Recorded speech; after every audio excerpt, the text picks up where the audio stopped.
நம்ம வீட்டில் money plant செடி பார்த்திங்கன்னா ஒரு குட்டியாக ஒரு தொட்டியில் வச்சுருக்கேன். அது வந்து பார்த்திங்கன்னா நல்லா அழகாக பெருசாகவே வளர்ந்துருக்கு. மேலே போய் அப்படியே அந்த கீழே தொங்குற அளவுக்கே வளர்ந்துருச்சு. ஆனால் பார்த்திங்கன்னா அந்த மண் வந்து பத்தலை போல் இருக்காது. அதுக்கப்புறம் பார்த்திங்கன்னா அந்த டிப்பெல்லாம் கொஞ்சம் லைட்டாக காய ஆரம்பிச்சிருச்சு.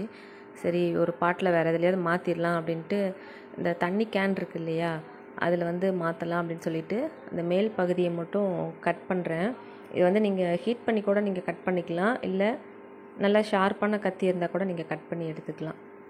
கட் பண்ணுற நேரத்தில் கையும் வேறு அப்படியே ஒரு கீர் போட்டுக்கிட்டேன், லைட்டாக ஒரு ட்ராப்பு ப்ளட்டு.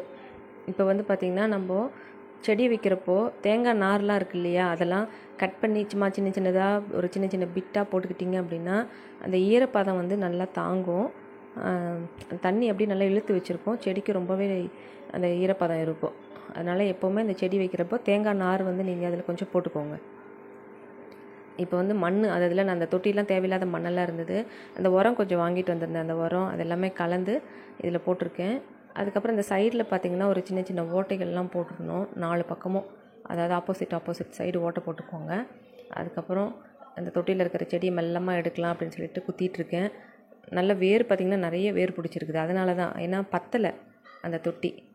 இதுக்கப்புறம் பார்த்திங்கன்னா இந்த வேறு பாட் தான் வாங்கி மாற்றணும். இப்போ தற்சமயத்துக்கு நான் இதில் மாற்றி வைக்கிறேன். அழகாக மெல்லமாக எடுத்து உள்ளே வச்சுட்டேன். இப்போ தேவையான அளவு தண்ணி.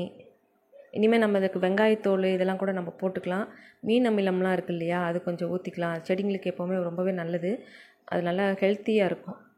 அவ்வளோதான், இப்போ மாற்றிட்டேன். கொஞ்சம் தேவையான அளவு தண்ணி ஊற்றிட்டு இப்போ நம்ம முக்கியமாக என்ன அப்படின்னு பார்த்திங்கன்னா அந்த பாட்டுக்கும் அடியில் வந்துட்டு நம்ம ஒரு ட்ரே மாதிரி எதாவது வைக்கணும், இல்லைன்னா தண்ணிலாம் வெளியில் வரும்.